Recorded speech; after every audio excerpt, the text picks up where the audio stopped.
Welcome back to Become a Calm Mama. I'm your host. I'm Darlene Childress. And on the podcast today, I've invited Jill and Mary of Girls Mentorship to come and share all the things that they know about teen and tween girls and the programs, particularly their summer camp, and how they serve teen and tween girls and what they do to support them, empower them, and give them confidence. And I think you're going to love, this is a 2-part series because our conversation was so good. So I broke it up into 2 parts so that you could get all the goodness from them. And I just decided to jump right in with the recording and share it with you from the beginning. So here it is, Jill and Mary from Girls Mentorship. Hello. Hi. There she is. Hi. Let's see. Bada bing. We're just plugging me in. Nice. We're just getting set up here.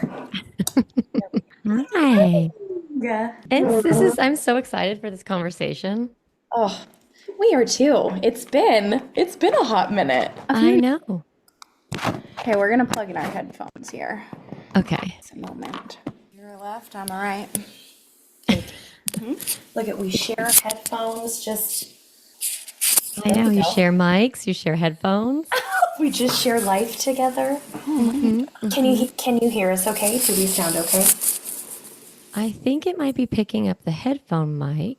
Oh, we might have to. Yeah, perfect. Okay. Select the microphone. Sure. Boom. Better. Does that sound Way better. There we are.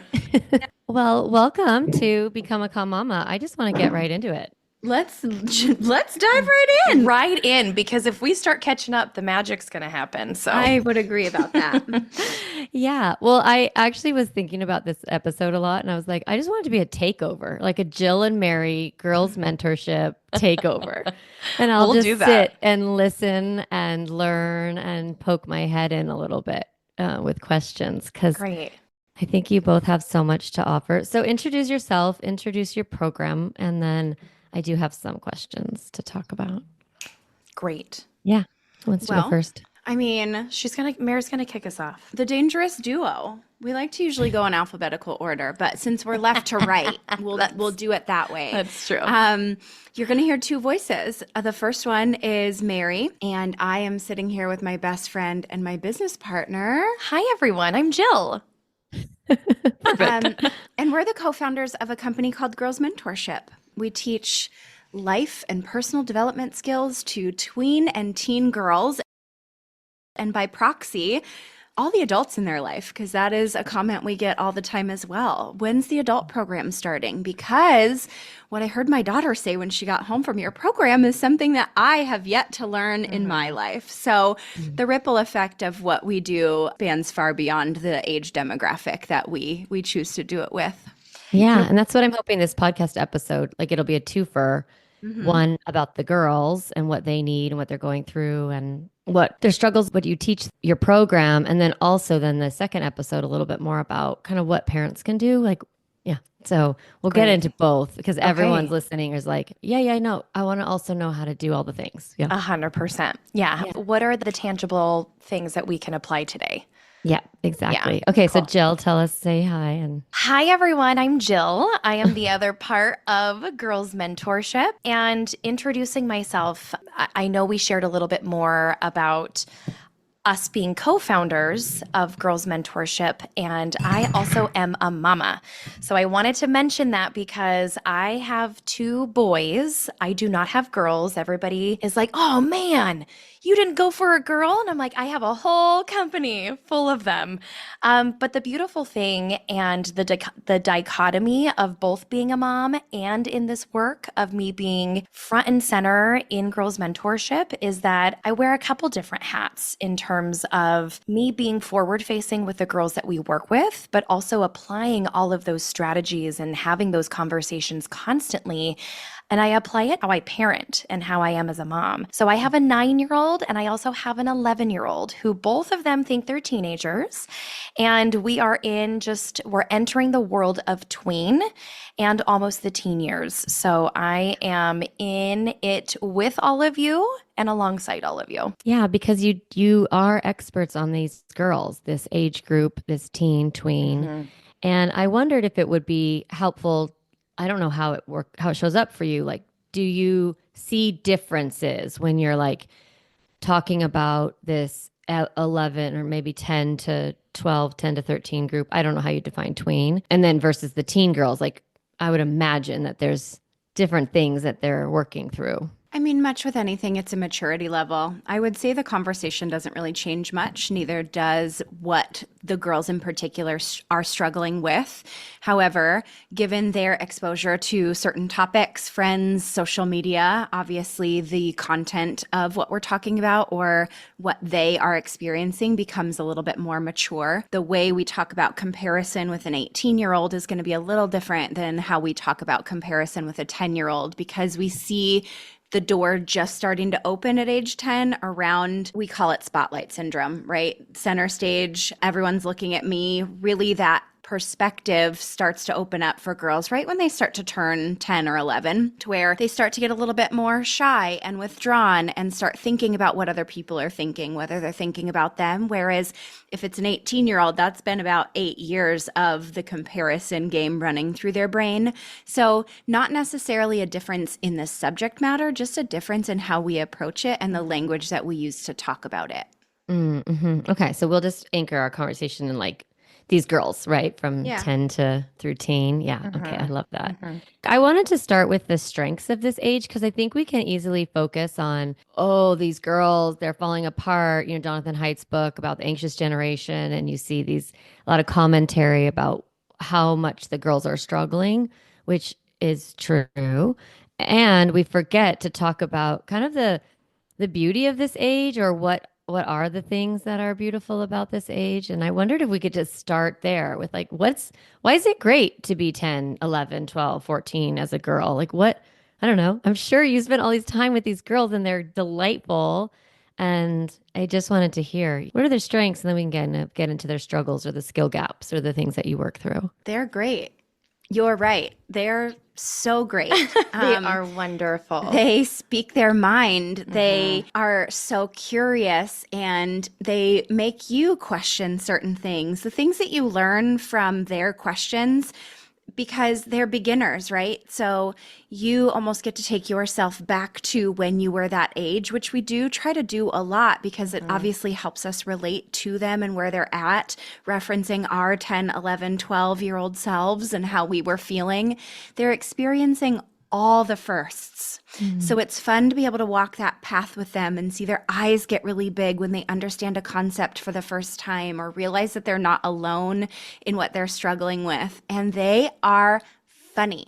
They're funny. They're funny. They're funny. They're hilarious. And I mean, we genuinely enjoy being around, like in their company, because they can banter back and forth with us like we are one of their peers, which is one of the greatest qualities that I think we overlook sometimes. Is we don't get to know them because we only just kind of lump Gen Z or Gen Alpha in, we kind of lump them all together without getting to know them individually. And I'll also add that they're super creative. Like, this generation is insanely talented because they have so much access to information. So if they are curious about something, they will go and seek it, they'll find it. They're just wildly creative, and they have a vocabulary that is very mature, where we can hold higher level conversations that maybe Mary and I never had at that age. So when they talk about mental health,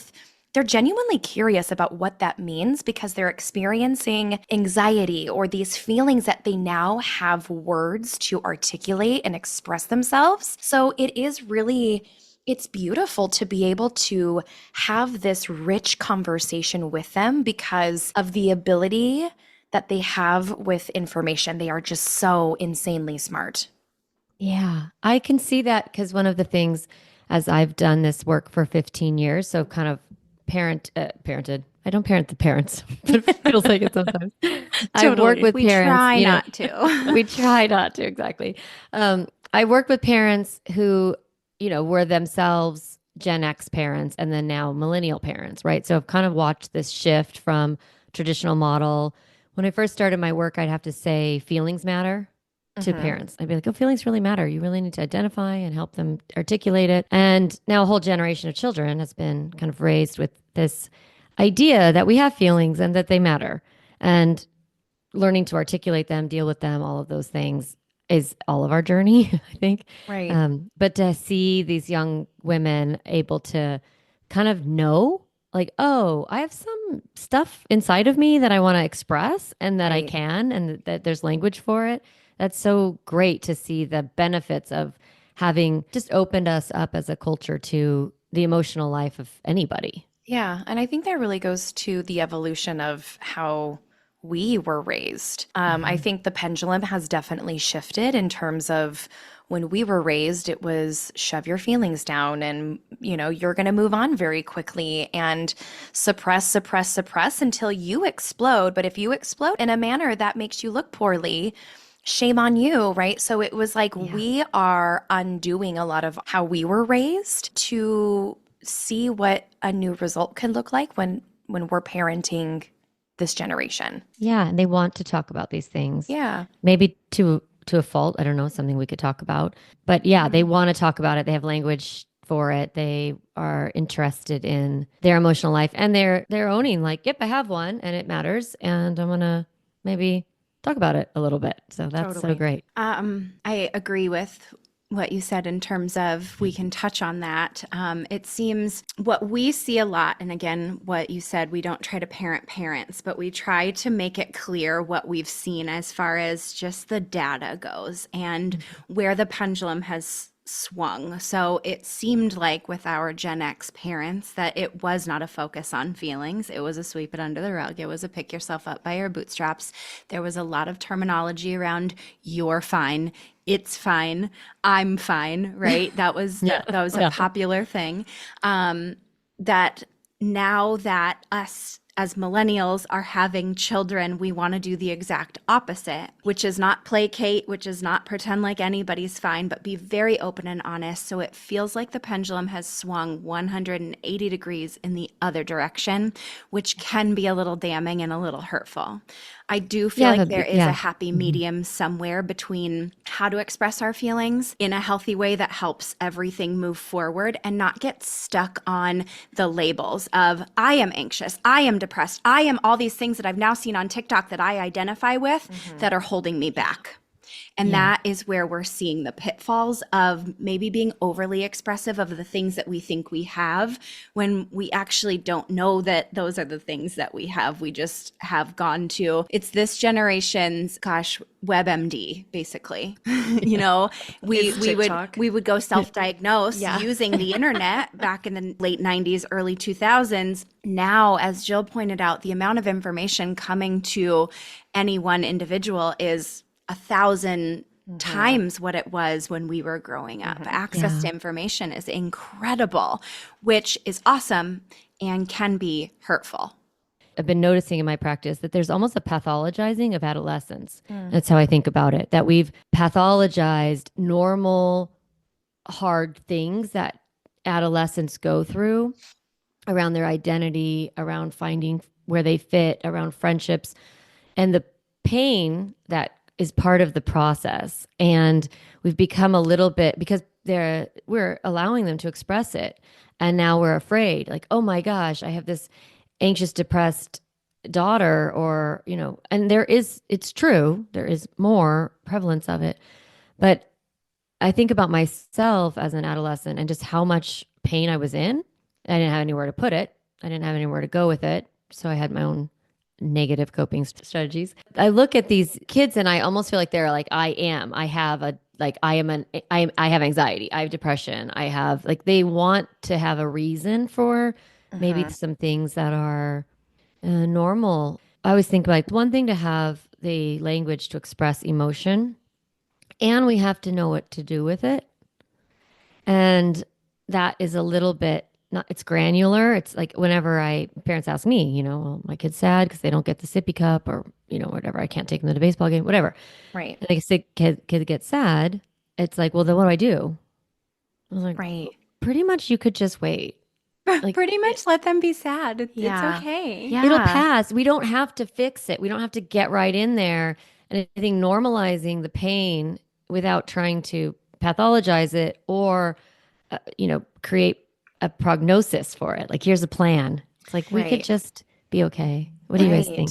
Oh, It just makes me think of one of our favorite books, and it's called Permission to Feel, Yes. right? And it's Mark, what is his last Brackett. name? Thank you. Mark Brackett. He's a PhD. He is at Yale, the emotional intelligence director at Yale. And in the front cover and the back cover of his book are all of these different colored squares, and it's all feelings. And I think we have done a really good job of not wanting to feel our feelings to a point where we can't identify which feeling we're actually feeling. Yeah. So we do a really good job of wanting to label these blanket terms of I am. And we say that all the time. How do we shift the language just a little to where you're not almost introducing yourself as that? Hi, I am anxiety and my name is Mary. That's how we introduce that concept to girls, because personally, I struggle with procrastination. And I used to say, I procrastinate. Like, right, that's like putting on a coat of identity that is who I am. That's what I do. That is how I will operate. That hinders me from being able to separate who I am from the tendencies that I have, because I can improve on the tendencies that I have. Yeah. Simply because I am anxious some of the time doesn't mean that I have to always identify with that as being who I am. So even if it's just a little shift in the way that they say the things that they feel like they are, or the things that they feel like they have, that will do them such a great service moving forward, because they won't always revert to those things, right? Because we don't often hear them say, I'm gritty. Like, I might have anxiety every once in a while, but I'm gritty and I'm perseverant and I can find my way through the problem and feel good on the other side. We often refer to or overthink about the negative things in our life. When have you ever heard anybody overthink about the positive things in their life? Right? I'm just so Positive content. outcome. It's like crazy. I just feel so much. oh my gosh. Did you just see my success? Oh my gosh. Wow. And we do. We overanalyze it in a negative way. Like, oh my God, if I make too much money, then this is going to happen and this is going to, like, we do that. But we don't often just sit here and stew on great things happening to us. It's funny. Yeah, you're gonna have to chime in because I was trying to scroll and find it on my phone, but Mary sent me something. It was a Doc Amen clip a couple days ago in terms of what parents in this generation is doing to our children's self-esteem.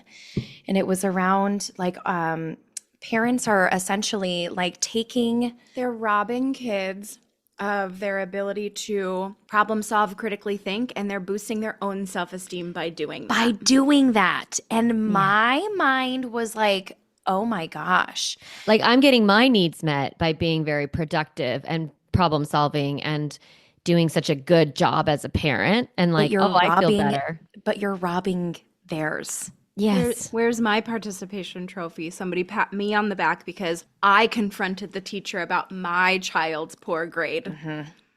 Or I finished my kid's science project and ooh, look at me, we're turning it in on time. But it's like, did I overtake the production of that so that he could turn it in on time? For a feel-good grade? Where it's like, could I have taught him a lesson around prioritizing your time? Time management. So it's really interesting. That was very profound for me, not only as an educator in this space, but also as a parent. I was like, I need to check myself because I want to be a guide in my child's success, but am I kind of towing the line sometimes? And the answer is yes. I'm like, there are times that I am taking my children's self-esteem and boosting mine. And this was a reminder of like, it is okay to watch them fail in a very safe container and environment because I want them to do it here and now versus when they are in the world by themselves and I'm not around.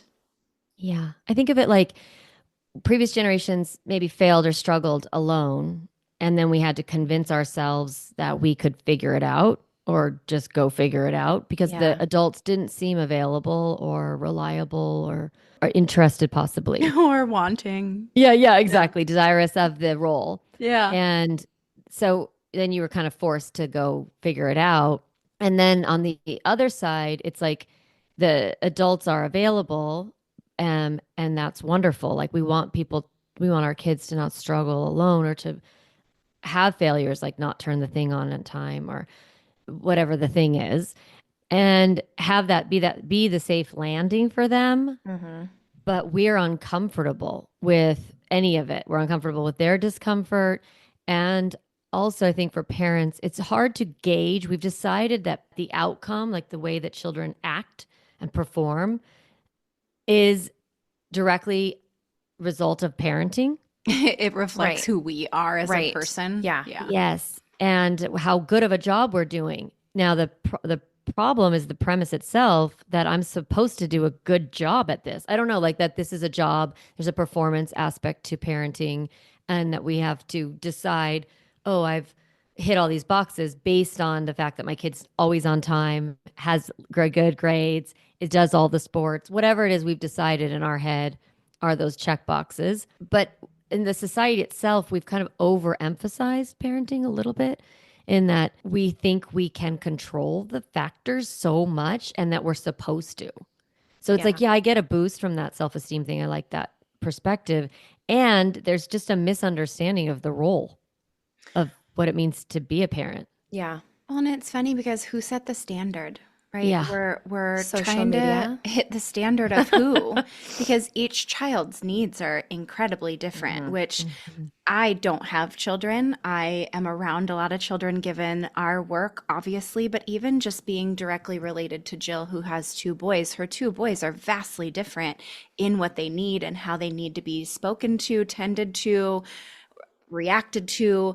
They are polar opposite. So it's like, to what degree are we performing and who are we performing for? It seems funny that there's this auspicious pie in the sky standard that we're all trying to meet. Yeah. Yeah. And Well, it is that- like go to college, look good, have a good CV when you graduate from high school, get into good. Like we've created some standards But as a even that- society.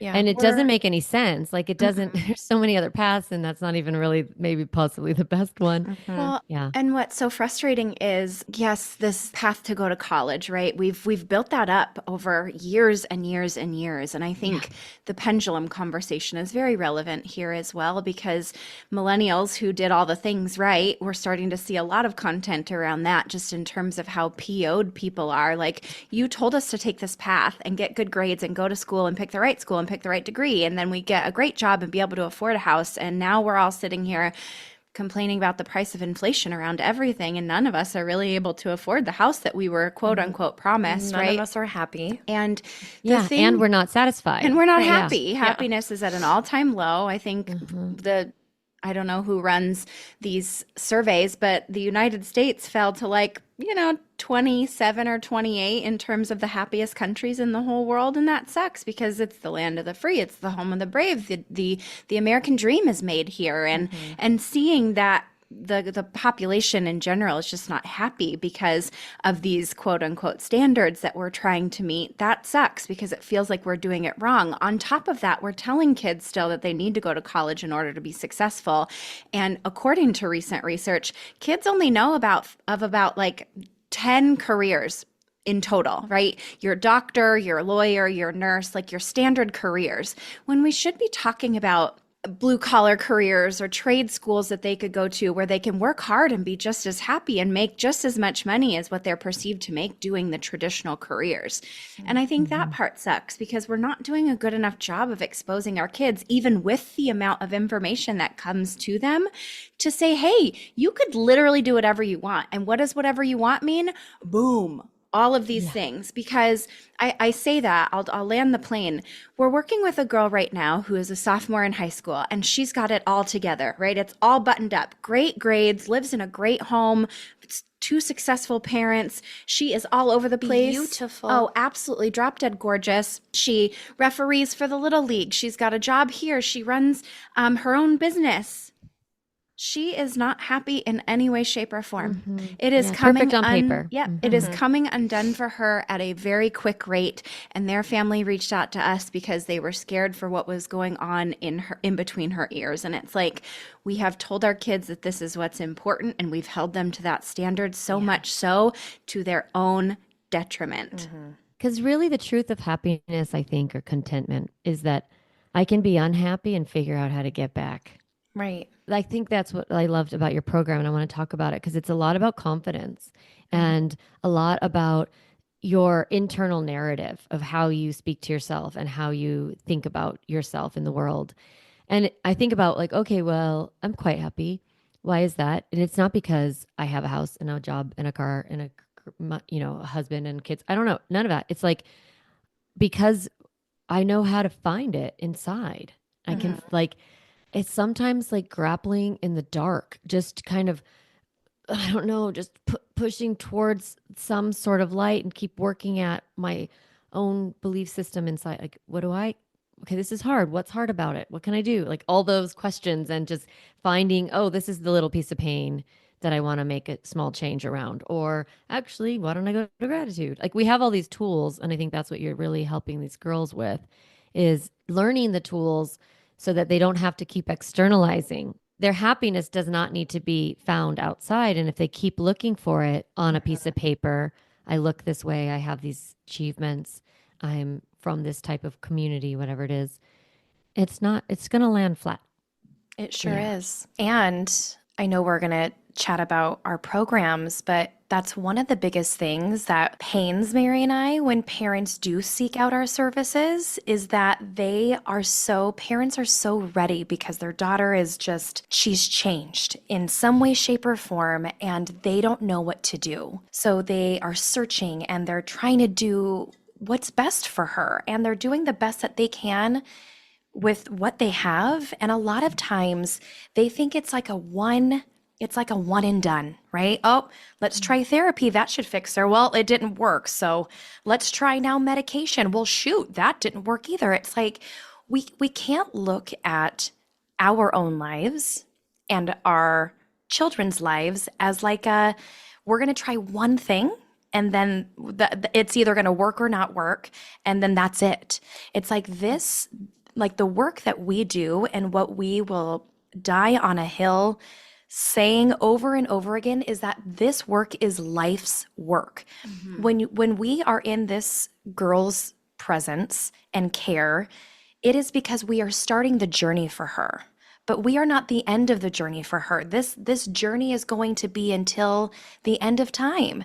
And so that it really is like that's really hard to conceptualize because when you hire a soccer coach to train your daughter to be a better goalie, like you can see the success in that.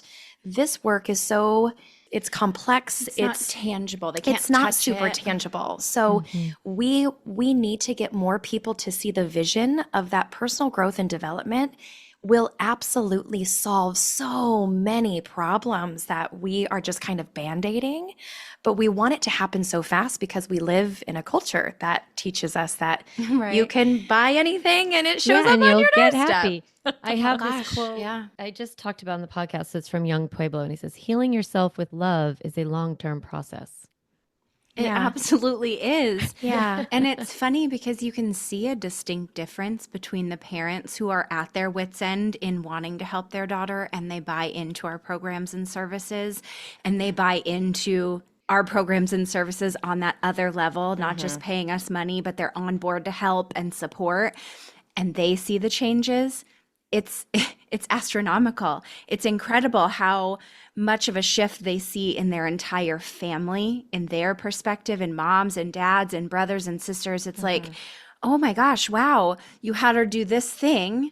And from yesterday to today, I've seen a different level of confidence.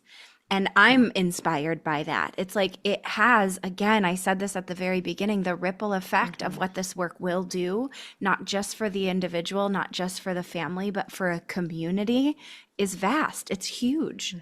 Yeah, it's so true. I think about when you have a young girl and she's like the first time, I love that. Like this is your first time figuring out what it means to be a person and how to process emotion and think about yourself. And that keeps going on and on and on. Even myself, I've been doing my own self-help work for, I don't know, like 20, 30 years, something like that.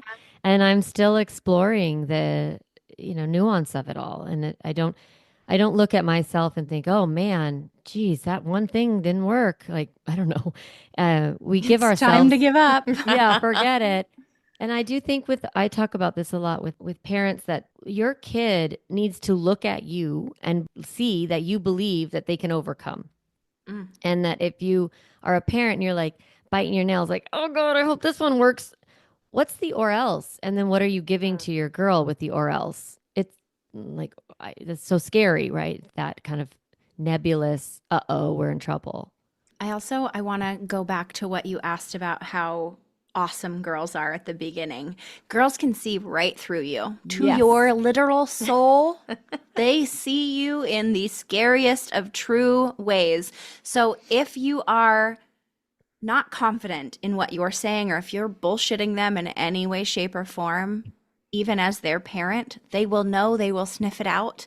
You cannot pretend with them. And so if you are kind of living on a prayer and you're like, oh, I hope this works, go get them, honey, and you're not confident in saying that, they won't be confident in themselves because they know that your confidence is not there. Yeah. I always say, like, I'm so glad that nobody looked at 12-year-old Darlene and was like, boy, we're fucked, girl. Like, how you are now is how you're always going to be. I've just, Right. like, that's so, so sad. That's why it goes back to the I am anxious or whatever. It's like, I've been feeling that way lately, or some sort of way to see it as a stage or a phase or a moment. And I think our kids need us to look at them and with the eyes of like, oh, of course you're going to overcome this. Like, this is all part of it. And Right. it can be so scary when we see our kids struggle. A lot of times a kid, especially a teen girl, she wants to get feedback from her mom or from her dad and get coached to a degree. But there is a little bit of preserving for them. I think they want to preserve that child mother relationship or that child father relationship and allow there to be a little more mystery. Like, they don't want to tell everything to their parent. They just don't. They want to have someone else in their life that they can get feedback or tell the truth or say the hard thing. Yeah. Especially because as a parent, I mean, I am an emotional coach for my kids. We do the work together. And I have to work really hard to not be like, like when they say something, Yeah.